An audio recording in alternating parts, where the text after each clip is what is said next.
ఈ మధ్య victory with ash గురించి చాలా చర్చ జరుగుతోంది కదూ.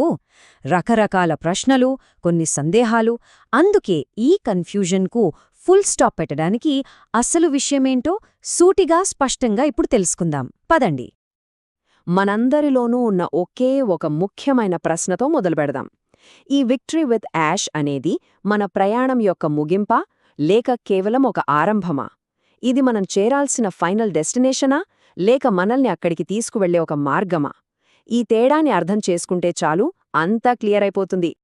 పూర్తి స్పష్టత రావాలంటే ముందుగా విక్టరీ విత్ యాష్ ఏది కాదో తెలుసుకోవడం చాలా ముఖ్యం.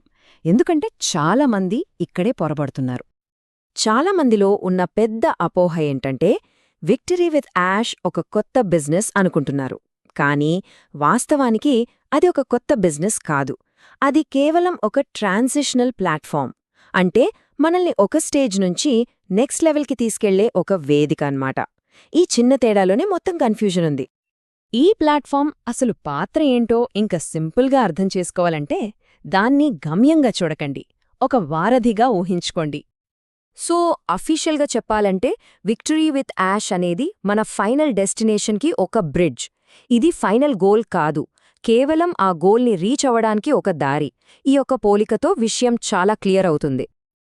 ఈ విషయం ఎంత ముఖ్యమంటే ప్రకటనలో కూడా ఇదే వాక్యాన్ని పదే పదే నొక్కి చెప్పారు.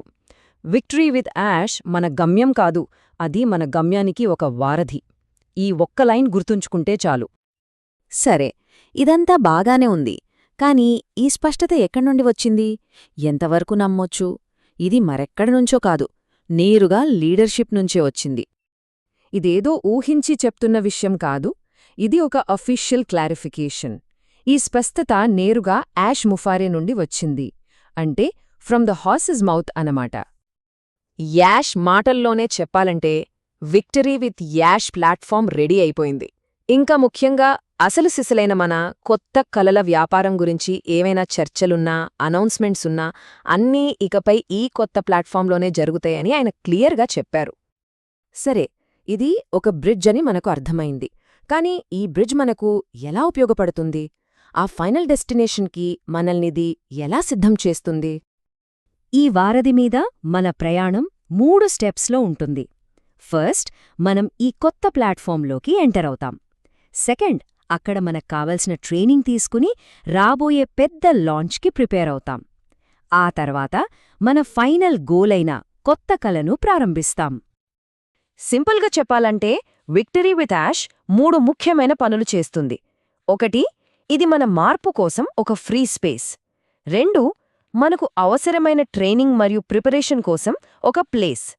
ఇక ఫైనల్గా మనందరి పెద్ద, ధైర్యమైన, అందమైన ఉమ్మడి కలను ప్రారంభించడానికి ఇది ఒక లాంచ్ ప్యాడ్లా పనిచేస్తుంది. ఎన్ని విషయాలు మాట్లాడుకున్నాం కదా, వీటన్నిటి నుండి మనం గుర్తుంచుకోవలసిన ఒకే ఒక్క ముఖ్యమైన విషయం ఉంది. అదేంటంటే ఫైనల్గా ఈ ఒక్క పాయింట్ని మాత్రం మైండ్లో పెట్టుకోవాలి. విక్టరీ విత్ యాష్ అనేది కొత్త బిజినెస్ కాదు, అది మనల్ని ఆ కొత్త బిజినెస్ దగ్గరికి తీసుకెళ్లే ఒక వెహికల్, ఒక వాహనం. డెస్టినేషన్ కాదు, డెస్టినేషన్కి దారి.